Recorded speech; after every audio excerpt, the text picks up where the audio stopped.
तो बच्चों अब हमारा नेक्स्ट जो टॉपिक रहने वाला है, दैट इज नेक्स्ट चैप्टर रहने वाला है इलेक्ट्रिक पोटेंशियल एंड कैपेसिटर। इसको भी बहुत जल्दी कोशिश करेंगे 10 से 15 मिनट में निपटा लें। सिर्फ थ्योरी की बात करेंगे या वो सवाल जो एक नंबर आधे नंबर में आ सकते हैं, जो डेरिवेशन है उनके साथ जुड़कर आते हैं। ठीक है, तो डेफिनेटली ये 10 से 15 मिनट तुम्हारे 4-5 नंबर को या 1-2 नंबर को तो एटलीस्ट बूस्ट कर ही सकते हैं। ठीक है, और हो सकता है तुम्हें हेल्प करें न्यूमेरिकल सॉल्व करने में। तो सबसे पहले देखो इलेक्ट्रिक पोटेंशियल एंड कैपेसिटर के बारे में। ठीक है, तो ये बिल्कुल लास्ट मिनट एक दिन पहले की वीडियो है, स्पेशली बनाई गई है इस बात को ध्यान में रखते हुए कि एक दिन पहले, पूरे साल कुछ नहीं पढ़ा, अब एक दिन बचा है, घबराहट हो रही है, उसको दूर करने के लिए।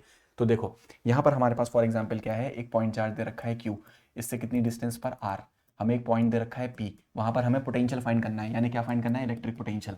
तो ये किस टॉपिक के नाम से आएगा, ये पूरा डेरिवेशन आ सकता है। इलेक्ट्रिक पोटेंशियल फाइंड करना है पॉइंट चार्ज की वजह से कितने डिस्टेंस पर आर, उसकी वीडियो मैं बना चुका हूँ डेरिवेशन की। ठीक है, तो अब हमें डायरेक्ट फॉर्मूला याद रखना है यहाँ पे, V equals K Q by R, K Q by R. Class formula याद कर लो, कम से कम न्यूमेरिकल में कहीं ना कहीं अप्लाई कर देना अगर आ गया। ठीक है, तो पोटेंशियल विल बी के Q by R, K Q by are. तो यहाँ पर जब ये डेरिवेशन आएगा तो इस डेरिवेशन के साथ ये जुड़कर आएगा कि v के साथ r का ग्राफ बना दो, तो ये आधे नंबर में मिल जाएगा। डायरेक्टली प्रोपोर्शनल, इनवर्सली बच्चों इनवर्सली प्रोपोर्शनल होगा। ठीक है सर, इसके बारे में और बताओ, न्यूमेरिकल आ जाए तो करिए आना।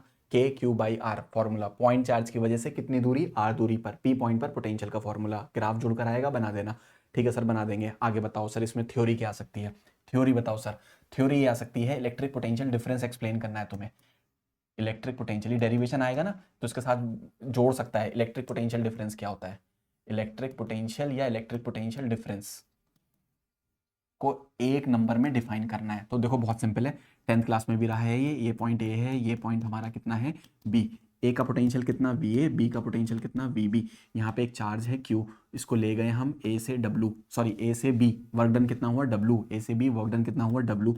तो हम लिखेंगे final minus initial V B minus V A, जो कि होता है डब्लू बाई क्यू। ये इक्वेशन याद करके जाओ, इस पर न्यूमेरिकल भी मिल सकता है, कम से कम गिवन लिखकर न्यूमेरिकल लगाओगे, स्टेप मार्किंग नंबर मिलेंगे। ठीक है, तो अब इसी से हम इसको डिफाइन कर देंगे। कैसे डिफाइन करेंगे कि ये जो पोटेंशियल डिफरेंस होता है, पोटेंशियल डिफरेंस होता है, ध्यान से सुनना, इक्वल टू वर्क डन पर unit charge, work done to move unit charge, work done to move 1 coulomb of charge, work done to move 1 coulomb of charge from one point to another, from one point to another. Last में लिख देना without acceleration. Sir एक बार और slow motion में बता दो, हम रट लेंगे, लिख लेंगे कॉपी में। तो सुनो, electric potential difference is equal to amount of work done by external force to take 1 coulomb of charge from one point to another without acceleration। लिख लिया अच्छे से कॉपी में, रट के चले आना, एक नंबर मिल जाएगा। इसका ये डेरिवेशन आया, वो प्लेलिस्ट में पड़ा हुआ है, उसके साथ ये ग्राफ बनेगा इनवर्सली प्रोपोर्शनल का आधे नंबर में। ठीक है सर, बहुत बढ़िया। अब यहाँ पर इसकी एसआई यूनिट समझ लो, एसआई यूनिट से भी एक सवाल पहले आ चुका है, एक नंबर सुन लो क्या आ चुका है। यहाँ पर इसका वर्क का हो गया जूल, और ये हो गया कुलाम, जूल पर कुलाम, जूल पर कुलाम, इसी का दूसरा नाम होता है वोल्ट। वोल्ट सब बच्चों को याद होती है, पोटेंशियल की यूनिट वोल्ट वोल्ट वोल्ट, लेकिन पेपर में पता है, देखो सवाल कैसे आएगा एक नंबर का, कि जूल पर कुलाम किसको रिप्रेजेंट करता है, जूल पर कुलाम किसको रिप्रेजेंट करता है। तो आंसर है जूल पर कुलाम रिप्रेजेंट करता है इलेक्ट्रिक पोटेंशियल को। किसको रिप्रेजेंट करता है बच्चों, इलेक्ट्रिक पोटेंशियल को रिप्रेजेंट करता है जूल पर कुलाम। ठीक है, तो यहां से एक सवाल बन सकता था, मैंने बता दिया सर, आगे बहुत बढ़िया। फिर सुनो, अगला आता है हमारे पास, अगला हमारे पास आ सकता है इलेक्ट्रिक डाइपोल की वजह से एक्सियल पॉइंट पर। ठीक है, नहीं वो तो डेरिवेशन है। उसके बाद इक्वेटोरियल पॉइंट पर। हाँ सुनो, यहाँ पर क्लासिक बात ध्यान रखना, अगर हमारे पास एक नंबर में यहाँ से एक सवाल बन सकता है कि एक डाइपोल है हमारे पास, एक माइनस क्यू चार्ज है और दूसरे पास हमारे पास कितना है, प्लस क्यू चार्ज है। डाइपोल तो अभी पिछली वीडियो में बताया, ऐसी बनाइए वो भी। ये पॉइंट ओ है, लेंथ एल, लेंथ एल, यहाँ से कितने डिस्टेंस पर, कुछ डिस्टेंस पर, लेट से कितना x, एक पॉइंट है जिसका नाम p, सबको मालूम है, अभी थोड़ी देर पहले ही बताया मैंने। ये जो हमारे पास p पॉइंट है, ये इक्विटोरियल पॉइंट होता है। कौन सा पॉइंट होता है, इक्विटोरियल पॉइंट होता है। जी सर बात समझ में आ रही है, इक्विटोरियल पॉइंट होता है। याद रखना, इक्विटोरियल पॉइंट पे पोटेंशियल जीरो होता है, लेकिन इलेक्ट्रिक फील्ड जीरो नहीं होती। सर इलेक्ट्रिक फील्ड तो पिछली वीडियो में लिखवा दी थी आपने, that is K P by X cube, K P by X cube. जी सर, तो यहाँ पर दो बातें हैं। अगर एक डाइपोल की वजह से, फिर ध्यान से सुनो एक नंबर का सवाल, अगर किसी डाइपोल की वजह से एक इक्विटोरियल पॉइंट पर पोटेंशियल पूछे तो आंसर लगा देना जीरो, पोटेंशियल पूछे आंसर लगा देना जीरो। लेकिन अगर इलेक्ट्रिक फील्ड के बारे में पूछे तो जीरो नहीं होगी, इलेक्ट्रिक फील्ड होगी। यहां से एक और सवाल बनता है, क्या ऐसा पॉसिबल है, क्या ऐसा पॉसिबल है किसी पॉइंट पर पोटेंशियल जीरो हो बट फील्ड जीरो ना हो। हाँ ये रहा तुम्हारे सामने, बस इसमें इतना करना है। सर नेक्स्ट बताइए और क्या। फिर उसके बाद हमारे पास आता है बच्चों यहाँ पर इंपॉर्टेंट चीज, वो आती है हमारे पास, लेट्स से रिलेशन। देखो रिलेशन बिटवीन इलेक्ट्रिक पोटेंशियल यानी delta V which is V B minus V A. यहाँ से एक कॉन्सेप्चुअल सवाल आ सकता है एक नंबर का, हाईली इंपॉर्टेंट है, सब कराओगे, चाहे पूरे साल नहीं पढ़ाओ तब भी कराओगे। देखो मैं बता रहा हूँ ना, minus E into D cos theta, ये रिलेशन होता है। इस रिलेशन, ये रिलेशन किसके बीच में है? ये है हमारा इलेक्ट्रिक पोटेंशियल, ये है बच्चों हमारा इलेक्ट्रिक पोटेंशियल, इलेक्ट्रिक पोटेंशियल, ठीक है सर। ये है हमारी इलेक्ट्रिक फील्ड, ये है हमारी इलेक्ट्रिक फील्ड, और ये है हमारा डिस्प्लेसमेंट, ये है हमारा डिस्प्लेसमेंट, और ये है angle between electric field and displacement. Electric field और डिस्प्लेसमेंट के बीच का एंगल है। तो सर इससे क्या सवाल आ सकता है, डायरेक्ट सुन लो क्या सवाल आएगा। कल हो सकता है तुम्हें पेपर में इस तरह से डायग्राम बने हुए दिखे, ठीक है, इस तरह से एक डायग्राम बना हुआ दिखे कि ये इलेक्ट्रिक फील्ड दे रखी हो, हमें यूनिफॉर्म इलेक्ट्रिक फील्ड दे रखी है, कितनी दे रखी है, ई। सर ठीक है, फिर क्या पूछेगा, फिर वहाँ पे कुछ पॉइंट मार्क करेगा, ए पॉइंट, बी पॉइंट, है ना, लेट से ये पॉइंट, सी पॉइंट, है ना, ऐसे पॉइंट मार्क कर देगा। अब वो पूछेगा बताओ कि पोटेंशियल मैक्सिमम कहाँ होगा, या ए पे ज़्यादा होगा या बी पे ज़्यादा होगा। तो बस यहाँ पे एक नोट ध्यान रखना, वो नोट यहीं से आया है कि जब हम फील्ड की डायरेक्शन में जाते हैं, जब हम फील्ड की डायरेक्शन में जाते हैं, फील्ड की डायरेक्शन में पोटेंशियल घटता है, पोटेंशियल घटता है when we move in the direction of field. तो देखो ए पर पोटेंशियल ज़्यादा होगा, क्यों, बी से, क्योंकि जब हम फील्ड की डायरेक्शन में गए, जब हम फील्ड की डायरेक्शन में गए तो पोटेंशियल घट रहा है, तो ए पे ज़्यादा होगा बी पे कम होगा। तो ऐसा पूछ लेगा साइन, बताओ V A minus V B positive होगा निगेटिव, बड़ा माइनस छोटा पॉजिटिव होगा। और अगर उल्टा पूछ ले V B minus V A, तो देखो यहाँ पर क्या है, छोटा माइनस बड़ा निगेटिव होगा। अच्छा ए और सी पॉइंट को देखो, वो सेम लाइन पे लाई कर रहे हैं, परपेंडिकुलर है फील्ड के, तो ए और सी पे पोटेंशियल सेम होगा। तो अगर ऊपर नीचे पॉइंट आ जाए तो सेम पोटेंशियल, आगे की तरफ जाने पे पोटेंशियल घटता है, घटता है, याद रखना। यहाँ से एक नंबर बन सकता है। फिर उसके बाद सर और बताइए आसान आसान बातें जो हम आसानी से कर सकें। तो नेक्स्ट जो पूछ सकता है थियोरेटिकल चीज़, वो हमसे ये पूछ सकता है, रिकॉर्डिंग हो रही है, बिल्कुल हो रही है। तो नेक्स्ट हमसे वो पूछ सकता है, दैट इज ये हो गया हमारे पास, नेक्स्ट कैपेसिटर से पूछ सकता है हमसे। कहाँ से पूछ सकता है बच्चों, कैपेसिटर से। देखो कैपेसिटर से क्या सवाल पूछ सकता है, मान लो हमारे पास गिवन है parallel plate capacitor, parallel plate capacitor, parallel plate capacitor. अब देखो बच्चों पैरेलल प्लेट कैपेसिटर में क्या होने वाला है, पैरेलल प्लेट कैपेसिटर के अंदर वो इस तरीके से कैपेसिटर ये वाला है ना। अब इसमें तुम्हें पता है ये डिस्टेंस प्लेट के बीच में डी होती है, प्लेट का एरिया ए होता है, तो हमें पता है यहाँ पे जो कैपेसिटेंस का फॉर्मूला आता है वो आता है A epsilon not by D.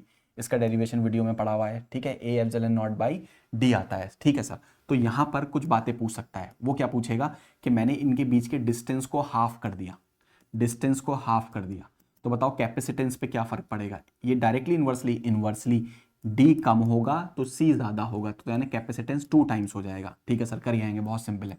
दूसरा कैपेसिटेंस पहले तो डी पे डिपेंड करता है, डायरेक्टली इन्वर्सली, इन्वर्सली एक बात।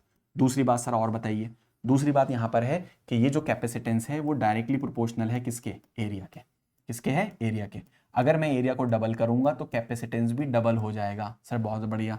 उसी तरह से एप्सिलॉन नॉट कैपेसिटेंस मीडियम पे डिपेंड करता है, किस पे डिपेंड करता है, मीडियम पे डिपेंड करता है। तो ये यहाँ से कॉन्सेप्चुअल सवाल एक नंबर का बन सकता है, देख लेना है। उसके बाद अगला क्या पूछेगा, वो अगला पूछेगा कि कैपेसिटेंस जो क्या होती है उसको डिफाइन करो, कैपेसिटेंस को ही डिफाइन करने को आ जाएगा। तो हमें पता है कि अगर हमारे पास एक कैपेसिटर है और कैपेसिटर को मैंने एक सेल से जोड़ा, वी वोल्ट कैपेसिटेंस सी, तो यहाँ पे चार्ज लेट से कितना क्यू, तो यहाँ पे वाइस चांसलर कोई थे वी सी इक्वल्स क्यू, तो यहाँ से सी आ जाता है वी बाई क्यू। यानी यहाँ पर जो कैपेसिटेंस को हम डिफाइन करेंगे तो वो यहाँ पे वाइस चांसलर कोई थे तो सी आ जाएगा Q by V, sorry C आ जाएगा क्यू बाई वी, सी आ जाएगा क्यू बाई वी। तो बच्चों यहाँ पे सी आ जाएगा क्यू बाई वी। तो अगर मैं यहाँ पे वी को 1 वोल्ट कर लूँ तो सी आ जाएगा क्यू। तो क्लास यहाँ से एक नंबर में डिफाइन करोगे कैपेसिटेंस को। तो सुन लो कैसे कैपेसिटेंस को डिफाइन करोगे। जो कैपेसिटेंस होता है वो equal to charge required, charge flow through the cell battery, या charge required to change the potential by 1 volt, to change the potential by 1 volt. तो जो चार्ज रिक्वायर्ड है, द चार्ज रिक्वायर्ड या charge flow through the cell to change the potential by 1 volt, to change the potential by 1 volt. ठीक है, तो यहां पर हमारे पास कैपेसिटेंस को भी हमने डिफाइन कर दिया। फिर आता है कैपेसिटेंस की यूनिट क्या होगी। तो बच्चों यहाँ पे कैपेसिटेंस की यूनिट होती है कोलाम पर वोल्ट, कोलाम पर वोल्ट। फिर वही कोलाम पर वोल्ट, और इसका दूसरा नाम होता है फेराड। क्या होता है? फेराड, है ना। छोटी अदर यूनिट होती है माइक्रो फेराड, माइक्रो का मतलब 10⁻⁻⁶। ये छोटी बातें हैं, न्यूमेरिकल में याद रखना, कभी माइक्रो को कन्वर्ट करने के लिए जरूरत पड़ जाए। ठीक है सर, यहाँ तक बात समझ में आ रही है? तो सर कैपेसिटर में क्या क्या पूछ सकता है? तो पहली बात यही पूछेगा, व्हाट इज कैपेसिटेंस, हो गया। फिर दूसरा पूछेगा कैपेसिटेंस का यूनिट याद रखना है, फेराड। फिर और क्या पूछेगा? कैपेसिटेंस स्केलर है, ठीक है। कैपेसिटेंस का फॉर्मूला A/0 हो सकता है कोई कॉन्सेप्चुअल सवाल आ जाए आसान से, फ्री के नंबर है, तो मैं बहुत खुशी हो कल कि सर फॉर्मूला याद कर गए थे, 15 सेकंड लगे, नंबर मिल गया हमें। ठीक है, तो ये हो गया हमारे पास एक पैरेलल प्लेट कैपेसिटर। ठीक है, अब पैरेलल प्लेट कैपेसिटर के बाद हम आगे चलते हैं। तो यहाँ पर देखो, पहले क्या था कि कैपेसिटर के अंदर एनर्जी स्टोर होती है। देखो फिर समझो, यहाँ पर ये हमारे पास कैपेसिटर है। कैपेसिटर को जब तुम सेल से कनेक्ट करते हो ना ऐसे, ये पॉजिटिव और ये नेगेटिव, तो ये प्लेट पॉजिटिव हो जाती है, जी सर। ये प्लेट नेगेटिव, जी सर। ये इलेक्ट्रिक फील्ड पॉजिटिव से नेगेटिव, जी सर। और यहाँ पर जो इलेक्ट्रिक फील्ड होती है वो प्लेट्स के बीच में, जो कि होती है σ/ε0, इस इलेक्ट्रिक फील्ड के अंदर स्टोर होती है एनर्जी।